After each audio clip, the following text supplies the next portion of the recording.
We may be witnessing the death of America's car culture, and it's not dying of old age. People are still buying lots of cars. But there's been a concerted push by government bureaucrats and environmentalists to transform car ownership from a source of pride to a source of guilt.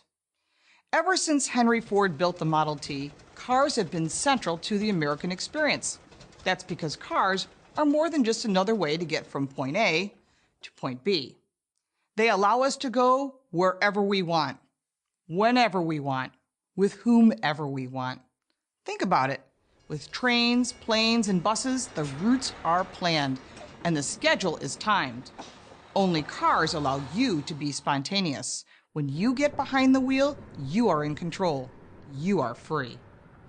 The very reason people love cars, personal freedom, is also why regulators can't stand them. Government at all levels craves control, and when it comes to your car, they want you off the road. So do the environmentalists with whom they have made common cause. This antagonism toward America's car culture can be traced back to the 1970s. In response to the Arab oil embargo in the early part of that decade, Congress passed the National Fuel Economy Standards for cars and light trucks. These standards, known as CAFE, short for Corporate Average Fuel Economy, forced automakers to increase fuel efficiency. Rather than let the free market decide what kind of cars customers wanted to buy, the government decided to do the dictating.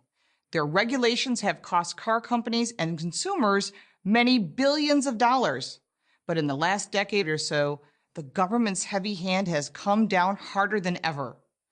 Beginning in 2009, the Obama administration sought to dramatically increase CAFE requirements. These Obama-era standards make cars more expensive, around $4,000 per new vehicle, according to economists Salim Firth and David Kreutzer. This prices millions of middle-class families out of the new car market. The regulations also encourage the production of smaller, lighter cars that are generally less safe than larger, heavier ones. The laws of physics are tough to argue with. To make matters worse, the new CAFE standards push automakers to produce more electric cars, a lose-lose for consumers and, ironically, the environment as well. Consumers lose because, according to a study from the consulting firm Arthur D. Little, electric vehicles cost significantly more to operate over their lifetime than comparable gasoline-powered cars, around $20,000 more. And the environment loses because electric vehicles produce 3 times as much toxic pollution as gas-powered ones when you factor in the mining of rare earth minerals that electric car batteries require. And this doesn't include the environmental consequences involved in ultimately disposing of these batteries. Adding insult to injury, a typical electric car gets fewer than 100 miles per charge and can take 4 to 8 hours to fully charge the battery. So much for the freedom of the open road. Maybe that explains why consumers have shown scant interest in these cars, despite hefty government subsidies and privileges. Still, the regulators, bureaucrats, and environmentalists persist.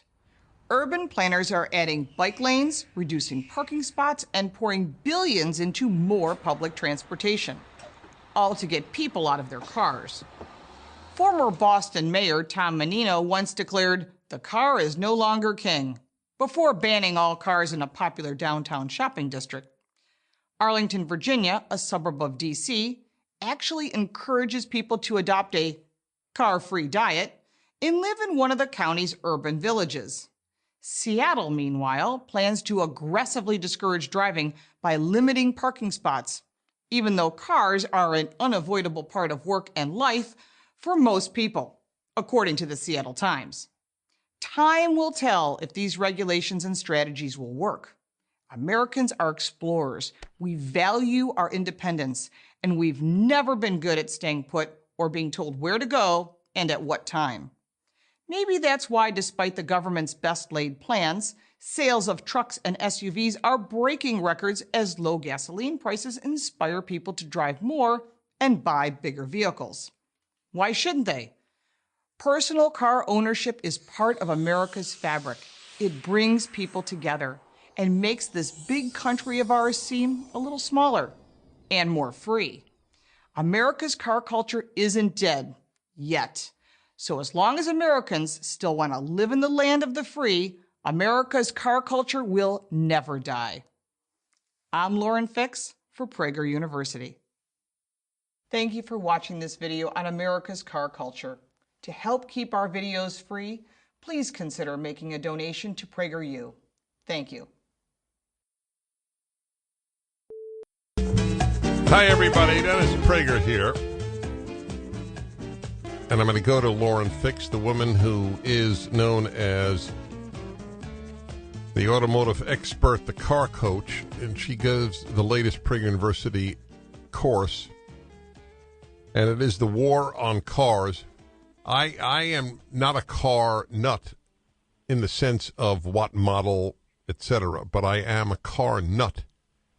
In my beliefs, my whole life, I have identified it with my passion, which is liberty. And there really is a war on cars. It's fascinating, and she delivers this in 5 minutes about what it's all about. Lauren, congratulations on your video. Thank you so much. It is a real honor to do it. I was very excited to do this because I have been a huge fan of PragerU since the beginning. I'm a subscriber, a donator, and I love what you're doing. I didn't know any of that. Really, I didn't. I'm very touched. Now, you're in Buffalo right now because you live there? I have a manufacturing facility here, but I also live part-time in New York City, where I have a car. So that's really dedicated. I had a car. Yeah. You know what? I was at graduate school in Manhattan, and I had a car, and I drove there every day, and approximately every other week I got a parking ticket. And they mounted up. This is how much I love cars, though. I would not take. Here was the difference. It would take me to get to Columbia from the top of Manhattan 15 minutes by car, or 45 minutes to an hour by public transportation. I know. So I figured I'll pay the ticket. I'll pay the ticket. And I didn't have any money then. So, you have to. You really do. You need to go onto PragerU on YouTube and see the comments on your videos. Oh, I've seen them. This is one thing I noticed last night, and I commented to my husband. I said, the people that listen to the whole thing, understood it, digest it, and don't want to give up their freedom, reply with a screen name that's, Mary Smith or Joe Sandusky. But when you see the haters, they all have screen names that are letters and numbers that are just jumbled because they all hide behind a screen name. It's amazing. So you can kind of tell what the comment's going to be based on who the writer is. No, that's a very intelligent point and absolutely valid. The point I wanted to make, which is not in any way different, it's different, but it's not in any way negating your point, is it's astonishing how many people hate cars. Well, I think there are people that live in New York or Chicago or places that have mass transportation. But I love when I'm always pitching TV show ideas and such, and the people will say, well, no one in New York City has a car. I'm thinking, have you looked out the window? There's a lot of cars, and they're not all yellow cabs and buses. If you park on my street, alternate side parking, it's packed. There are people double parked playing this game. And even the super in my building has two vehicles, actually, and people have cars in the city. They're just being limited because more bike lanes and city bikes and everything else, and that's in every city, whether it be Chicago or Dallas or whatever. But for the bulk of the country, if you live between New York and L.A., and you live St. Louis, Buffalo, Salt Lake City, Boise, Idaho, mass transportation is extremely limited or non-existent. And you have to have a vehicle, especially if you've got more than one child, or you shop at Costco or BJ's or any of those places. Well, you can't bring that on a bus. But I see the thing that I'm getting at. Everything you said is valid, but the thing that I'm getting at is there is something deeper in the hostility. I think there is a hostility to people doing exactly what they want. Oh, I agree with that, without question. And you can tell that by, I don't know if it's necessarily this administration, because we haven't seen what they've been able to accomplish or not accomplish yet, but the previous administration was all about forcing you to buy electric vehicles, whether you liked them or you didn't. And that is interesting because last year 17.2 million vehicles were sold. Of that, 1%, just 1% were electric vehicles.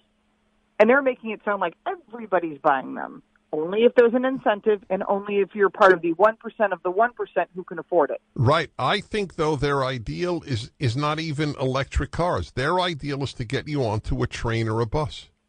Well, it doesn't work in most of the country. No, I so know that, but why? Here's the question, though. Why do? But here is the. See, I love the question. Why? Why do people want to get me out of my car? Because they want to control you. That's right. That's what I think. Schedule. Yes, I think yes. There is something that disturbs them. That I go where I want when I want, and I don't understand what disturbs them. But I do believe that. That doesn't make sense. Yeah, I agree with you. That anytime the government can place a regulation on something, that's when it goes into play. There was just a new law. I just found this yesterday. The state of Washington is now going to make it illegal for you to be on your phone. Got it? Makes sense. But also illegal if you have your hand on your phone, even if it's for navigation, and if you have a cup of coffee in your hand. Wow. All right, back in a moment with Lauren Fix. Her video just came out yesterday, The War on Cars at PragerU.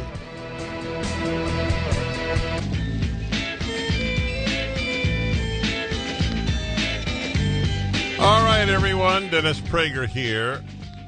Latest video is The War on Cars, and the woman who gives the course at PragerU is Lauren Fix, known as the car coach. I want to read to you and my listeners, of course, a typical negative comment. The video is so retarded. How is urging people to use public transportation making them lose freedom? For some areas, like commuting to work, public transport is so much better for you and the environment. It saves you money on gas, which can be used to buy things and stop a lot of pollution. So what I find fascinating here is first of all, the insularity, that there are a handful of people, nationally speaking, who can commute to work more conveniently and rapidly by public transportation. It's a very small percentage of the society. Secondly, freedom and pollution have nothing to do with one another. So correct. The person just morphed into a separate subject. And I saw a lot of that on comments too. They couldn't focus on the one topic. Yes, exactly. I mean, of course, it's freedom. That's why people want a license. Why do kids want a license? So they can do whatever they want. Yes, they want, exactly. Yes, right, exactly. That's too funny. What? I mean, it doesn't make sense. But I think part of the problem is it's easy to lash out hearing 5 seconds of our well done, well produced episode. But if you listen to the whole thing and you actually listen to the words and digest what I've said, you'll see it's based on fact. And control of people, getting them out of their cars, is exactly what the government wants. If they had a choice, everyone would be in either self-driving cars that are controlled by the government controlling the roadways, or the larger version, buses, trains, and anything that they can control. Because if they can control you, they can then do a lot other things to your mind. Have you think about things the way they want you to. When you're in your car, it's your own freedom. You can go whenever you want, wherever you want. It's up to you. Yeah, and you might even listen to talk radio. I love talk radio. Yes, I'm with you. So I have a final question, because I could talk to you all day, let me tell you. But I am curious. This is not pertaining directly to your video, but you know so much about this stuff. What is your take on self-driving cars? I think that when you see self-driving cars coming out, there are 3 groups that are going to hinder the potential growth of this industry, whether you like it or not. One is going to be, obviously, the insurance. What is the insurance going to be? Is it going to be higher? Sure, because right now, where is the line in the sand between you being responsible and a car manufacturer being responsible? And certainly, the insurance companies are in on this because they're thinking, oh boy, the reinsurance companies, the people that actually insure an insurance company, are thinking there's going to be a lot of money being set aside for potential lawsuits. That has to be decided. And right now, just so you know, Tesla costs 3 times more to insure that vehicle than a regular vehicle. Now, second group, government regulations. That is going to be, like we were just talking, quite involved. There's going to be tons of people that don't own cars, that don't make car payments like us, which would be all the senators and congressmen that are going to make decisions on self-driving cars. And the final group who are just so excited about autonomous cars, the lawyers. They are just drooling, waiting for the first autonomous car to come on the road because there's going to be an accident or, God forbid, a death.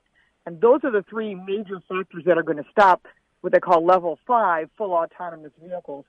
So we're going to see a lot of things prior to them actually getting on the road. All right, fine. Now let me ask you then another question. Do you believe that they could actually work, that everybody can in fact get out of being the driver? It would be over 50 years before that would happen. And the reason for the long term is today I could have an autonomous car and so could you. And our cars will communicate with each other. But remember, the average car on the road is 12 years old. And when you sell that car, it goes to somebody else who keeps it for another 10 or 12 years. So it takes almost 40 years in total for the fleet to roll over. So you'd be close to 40 or 50 years before every single person would have a new vehicle, and an autonomous car is going to be extremely expensive. Do you look forward to autonomous cars? I've ridden in quite a few of them, actually, from Audi, Volvo, Mercedes, BMW. They're very creepy. I don't like it. They try to engage you. It's very strange when it thinks it knows better than you. It doesn't make the same decisions you do. And a big problem we're having now that just came up, motorcycles. It does not, the LiDAR in it doesn't know how to decipher what a motorcycle is. It knows bicycles, it knows people, but it doesn't know baby strollers and it doesn't know motorcycles. And those are going to be serious issues when it has to decide whether it's your life or yours. Yeah. I am convinced that it is human error that causes much of the traffic. Absolutely. Yes. So in that sense, it would be good, but I'm not optimistic about it really happening in the. Yeah. I'm never going to own one. Yeah. If I want to be driven, I'll call a cab. Well, that's right. That's exactly right. You're a delight. You are just a delight. Thank you so much. It's an honor to work with you. Thank you so much, Lauren Fix. Thank you so much. Good luck to PragerU. I think it's fantastic, and I will continue to support your efforts. It means a lot to me, believe me. Thank you. All right, everybody. What's our story here, Mr. McConnell? Okay. Got some very powerful calls that I want to take here. But anyway, see the video. I think the most important thing we could do right now is get slow drivers off the road, and especially out of the left lane. That's my solution to much of life's problems. Back in a moment. Hi, everybody. Dennis Prager here in Washington, D.C. My guest is not. She's in Nashville, Tennessee. And I'd rather be in Nashville, frankly. Right now, I'd rather be in Nashville. Washington is a circus. But that's probably inevitable because every interest group in America is located here. In any event, it's going quite like wildfire, the latest video at Prager University, which is titled, Why Did the Democratic South Become Republican? Many of you have heard of the alleged Southern strategy, whereby Republicans decided to take racist positions to convert the South from the racist Democratic Party to the newly alleged racist Republican Party. It's got 2 million views in 2 days, by the way. That's a lot. People are fascinated by having an answer. And it is given by a woman I have tremendous regard for.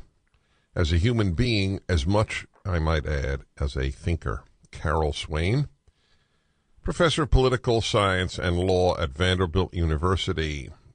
And only because I know her so well, I'm going to say Carol rather than Professor Swain. Carol, congratulations on another great video. Thank you so much. I think one of the reasons that people are taken by these videos is that for many of us, and I'm including myself, I've been a professor for 27 years, the books that we have read and taught out have not told this part of history. And so most of us have been totally indoctrinated with the view that the Republican Party switched and took on racism as a way to gain leverage in the South, and we know that that's not true. When did that charge originate? I don't know, but I went to school in the 1980s as far as getting my bachelor's degree in graduate school, and then I taught, I'm a political scientist, and I have always heard that told and read books about it. And so I think people just assumed that it was naturally true because the books that were written, many of them made that case. And so it's almost like news to be presented with the information that it wasn't quite as simple as it's been portrayed to be. In a nutshell, why do Southerners vote Republican? I think Southerners vote Republican because they're rational human beings, and the Democratic Party, there's so much about the Democratic Party. We show in the video that a lot of the switch had to do with prosperity and the values that Republicans have espoused. But if you look at the Democratic Party, it sort of went over the deep end, in the 1960s, and it's still, I would say that today that a lot of it has to do with those Republican values, faith, family, and faith, family, and country. Yeah, country. And the whole idea of freedom and individual rights. When you go back to how a nation was founded and those values and principles that we held dear, the Republican Party is the closest party that espouses those foundational, traditional, Judeo-Christian values and principles that helped make us the great nation that we are. But as far as this whole idea that the Republican Party became the party of racism and the Democratic Party became the champions of civil rights, a lot of that came from the political left, and it's been pounded in our heads through the colleges and universities. And as professors, we present textbooks and books that are published by our colleagues, and unfortunately, most of our colleagues tend to be quite leftist. Well, you hit it. That's it. You just hit it on the nose. That's exactly what it is. And that's what people have been taught. Folks, this is a powerful, powerful video. It's why it's got 2 million views in 2 days. Carol Swain, you are a national treasure. Well, thank you. I'm glad to hear you say that. And I am very much dedicated to this nation. And I have always believed in America. I believed in the American dream. I'm a product of the American dream. And I wish, people would just awaken to the treasure of what our nation has been. That's right. And what it can be. Well, if it does, you will be a big help. I'll have more to say about her, but I want to thank you. I got to move on here, and I'm going to take a break. We'll be back in a moment.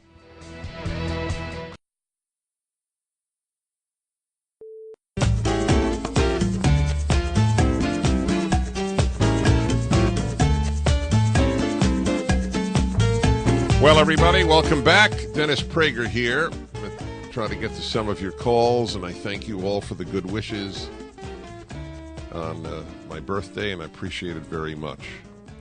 And here's a birthday gift to me, Dinesh D'Souza. In fact, he came wrapped. You just arrived in a cake, if I'm not mistaken. It's hard to imagine you popping out of a cake. It's not the image I have. Dennis, I try to maintain my dignity. Yes. And that would be completely That's gone right. if I know. cake. You do. You radiate dignity. That's exactly the reason I can't. It's not an imagery that comes to mind. Anyway, great to have you always on the show. And Dinesh D'Souza's new book, important book, is The Big Lie, Exposing the Nazi Roots of the American Left. Now, that's obviously a very provocative title. Now, Jonah Goldberg wrote Liberal Fascism. So, and I have no doubt you're familiar with that. How does your book differ? I think, Dennis, that the key thrust of Jonah's argument, which, by the way, picked up on things that Hayek had written earlier in The Road to Serfdom, was to make the point that fascism in the classic form, really belongs on the left. And Jonah focused a lot on Mussolini, showing that Mussolini, for example, began as a Marxist, was the editor of the Socialist Journal of Italy, had been acclaimed by Lenin as a left-wing revolutionary, and this was the founder of modern fascism. Mussolini established the world's first fascist regime. Jonah didn't push into Nazism, I think, because he didn't want to go near the gas chambers. He didn't want to talk about Auschwitz. That's a different thing, and so he stopped with fascism. The reason I picked up the theme from Jonah and move on to Nazism is that in some important historical respects, and even in terms of the politics of now, it's actually Nazism that is the more relevant analogy. And let me give you an example of what I mean. Mussolini inherently was not a racist. Italian fascism didn't have the deep racism that we associate, for example, with Hitler's National Socialism. We didn't have gas chambers, we didn't have the same type of persecution of the Jews, we didn't have mass segregation.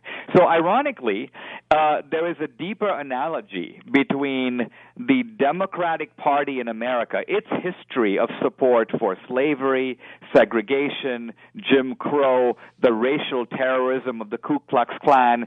That has a kind of analogy in Nazi Germany with the brown shirts, with the Nuremberg laws, that you don't find in fascist Italy. I just want to add to this. I'm sure you know this, but I do want to just say this as someone who has studied this and written about it myself, that to the vast majority of Jews' surprise, I think, and anybody who cares about the Holocaust, for example, to the best of my knowledge, and you correct me if I'm wrong, another fascist, Franco of Spain, did provide a haven for Jews.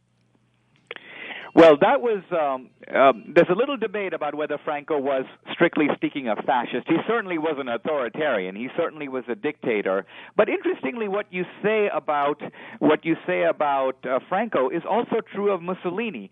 Hitler had demanded that Mussolini turn over Jews. Mussolini refused. Hitler demanded that Mussolini impose the same policies for the Jews in Italy. Mussolini instructed his ministers to just not follow that, and so Mussolini helped Jews get out of Germany. So Mussolini actually had a different record than Hitler.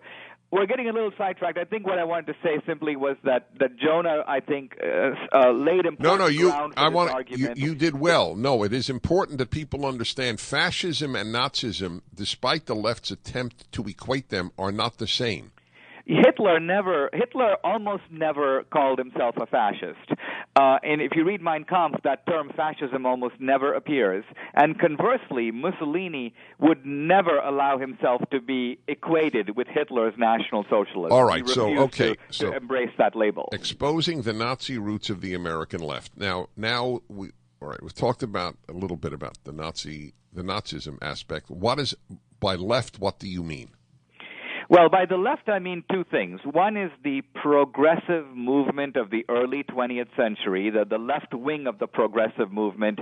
These are people, for example, who were deeply into eugenics. They were advocates of forced sterilization. They developed blueprints for forced sterilization laws. Margaret Sanger, for example.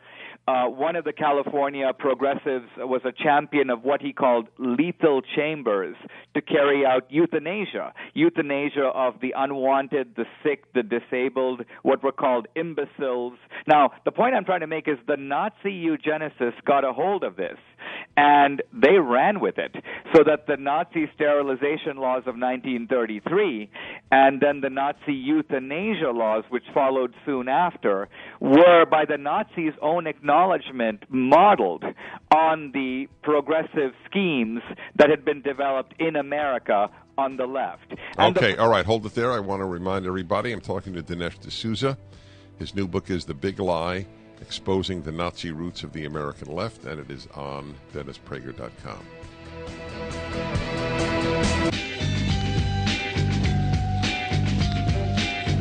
I'm Dennis Prager, and Dinesh D'Souza, who needs no further introduction, the filmmaker and best-selling author, best-selling filmmaker, I might add, has written now The Big Lie, Exposing the Nazi Roots of the American Left. So, obviously, this sounds to the vast majority of people like an impossibility. That in everybody's mind, there is a chart or so, or a line, a graph in their minds, and you have left, right, and on left you have communism, and on right you have Nazism. You don't agree with that? I don't agree with it because I think that on the left end of the spectrum we have collective state power, and on the right side of the spectrum you have the concept of the individual as sovereign, individual rights. If you move to the far right, you kind of get anarchy. And if you keep moving to the far left, you get, you may say, the totalitarian state. Now here's the point, that fascism, communism, and progressivism are the three great collectivist movements of the 20th century. All of them favored increasing centralized state power, and they recognized each other as allies. I mean, President Roosevelt, sent members of his brain trust to Rome in the 30s to study fascist Italy. Why? Because he saw it as more progressive than the New Deal. He wanted to bring those fascist schemes to America. Mussolini reviewed FDR's book, Looking Forward, in an Italian magazine, and he goes, this book is fantastic. This guy is one of us. He's a fascist. So the commonalities between fascism, progressivism, and socialism were all recognized prior to World War II. It's only after the war, when fascism and Nazism got the ineradicable stain of Holocaust, that the progressives coming to power in academia and the media basically said, look, we've got to sort of cover this up a little bit. It's way too embarrassing. We need to move fascism from the left-wing column into the right-wing column. That's part of what I call the big lie. Okay, so, but you yourself say that fascism and Nazism are not equivalent. So what I totally am on board on the fascist roots. What are the Nazi roots? That's, after all, the title of your book. Right. So I actually talk about, and I think I'm going to be the first to bring this out, there were three of Hitler's most genocidal, destructive ideas that he actually got either from American progressives or from the Democratic Party. I alluded to one earlier, the eugenic schemes of the Nazis that, by the way, were later expanded into the final solution. In other words, the first gas chambers using carbon monoxide gas were not used to kill Jews. They were used to kill undesirables, imbeciles, the sick, the feeble, the aged, etc. Later, Zyklon B gas was used, and the same personnel that administered the earlier gas chambers were now brought in to administer the final solution.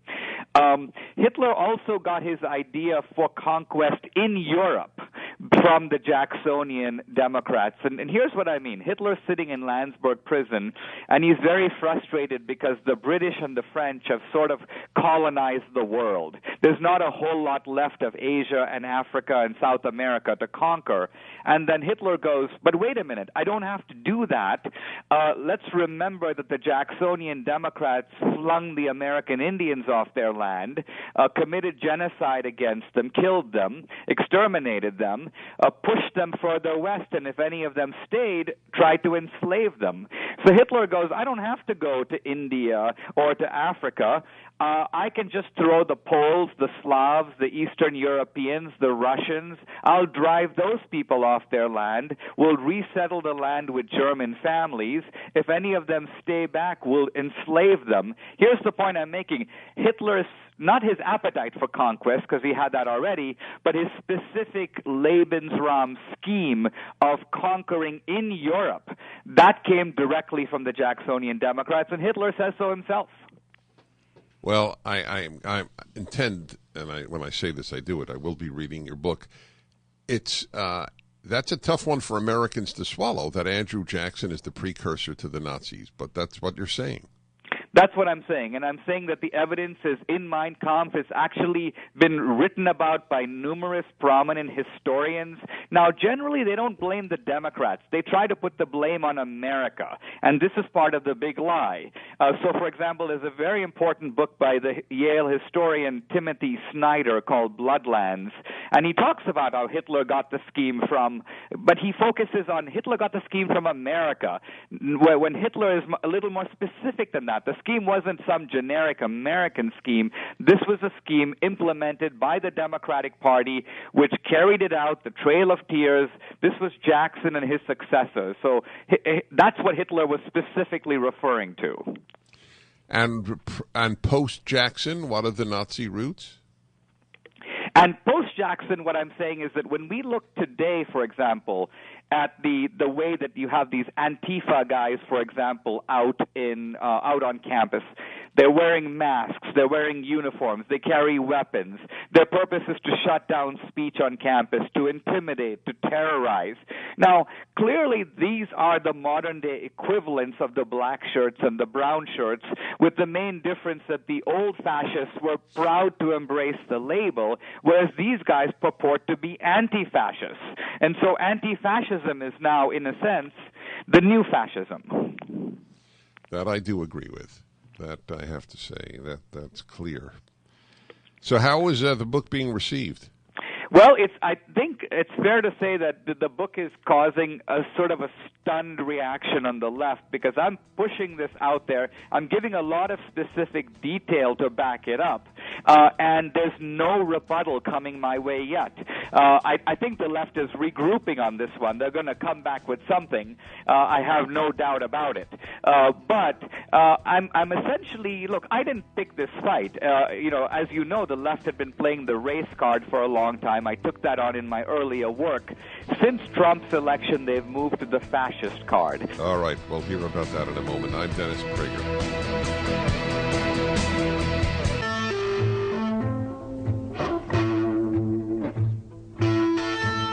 And I'm back with Dinesh D'Souza, and his latest book is The Big Lie, Exposing the Nazi Roots of the American Left. I will say this. I use the term fascist, not Nazi, because of the racial element. But there is something that I have said, and because I know that it's the third rail, and understandably the word Nazi. But I have said this, and I say it repeatedly. The only Western group, or group in the Western world, to have as a fundamental belief that race is important since the Nazis has been the Democratic Party of the United States today. And I don't know how. I'm not saying that they're Nazis. I'm not. And I always make that point. But it is the first. Is that fair to say? I think it is, Dennis, and I'll make the connection historically here, because this to me was a revelation. When I started this book, I thought I would look for parallels between things happening, you may say, on both sides of the Atlantic, here in America and in fascist Italy and Nazi Germany. But I discovered causal relationships that completely blew me away. For example, when the Nazis got together to draw up the Nuremberg laws of 1935, did you know that and we have the transcripts of the meetings of these leading Nazi officials, that a major subject of discussion was the democratic laws of the American South, the Jim Crow laws. The Nazis were trying to create the world's first racial state. And Hitler thought that he was the first guy to get there, but his own officials told him, you're not. The Democrats are ahead of you. They've already done this in the American South. Essentially, we can cross out the word black and write in the word Jew, and we're ready to go. Wow. And so the Nazis literally took the blueprint of the Democratic South and modified it, used it as the basis for the actual Nuremberg Law. All right. Well, I got to tell. So this is a causal connection. It's not just an analogy. I got to tell everybody. It's the big lie exposing the Nazi roots of the American left. Thank you, Dinesh. And we continue with male-female.